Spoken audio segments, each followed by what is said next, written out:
सनातन धर्म में एकादशी व्रत का विशेष महत्व है। साल में कुल 24 एकादशी आती है, जिसमें से हर माह में एक शुक्ल पक्ष की और एक कृष्ण पक्ष की एकादशी आती है।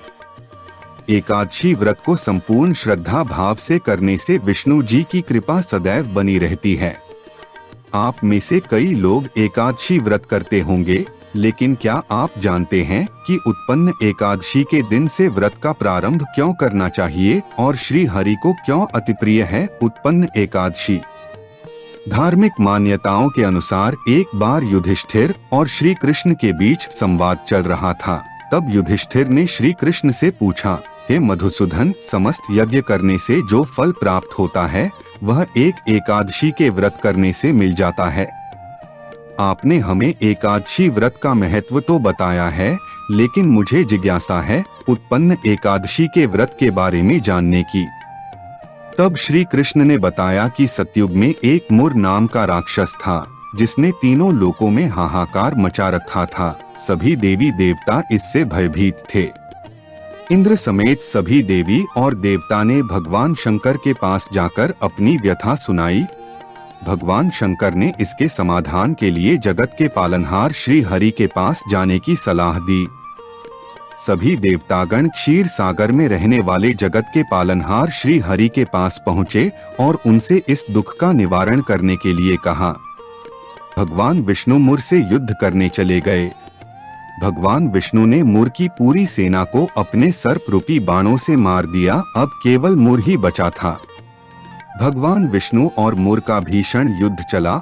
माना जाता है कि 10,000 वर्षों तक यह युद्ध चला। जिसके बाद भी मुर परास्त नहीं हुआ तो श्री हरि ने एक लीला रची और वहां से अदृश्य हो गए और बद्री का आश्रम चले गए, जहां एक हेमवती नाम की गुफा में श्री हरि योग निद्रा में चले गए।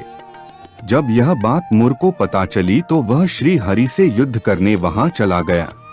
श्री हरि को योग निद्रा में देख मुर ने उन्हें मारने की सोची।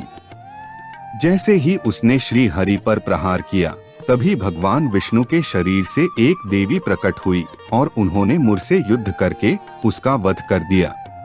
जब भगवान विष्णु योग निद्रा से उठे तो सब बातों को जानकर प्रसन्न हुए और देवी से वरदान मांगने के लिए कहा। देवी ने कहा, जो भी मेरी श्रद्धा भाव से पूजा करेगा, आप उसे सभी पापों से मुक्त कर दीजिएगा।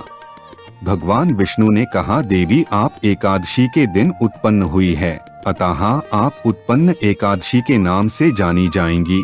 यह दिन मुझे अति प्रिय होगा। अगर कोई भक्त एकादशी व्रत का संकल्प लेना चाहता है तो वह इस दिन से व्रत का प्रारंभ करेगा। इस दिन संपूर्ण भाव से व्रत करने से सभी पापों से मुक्ति मिलेगी।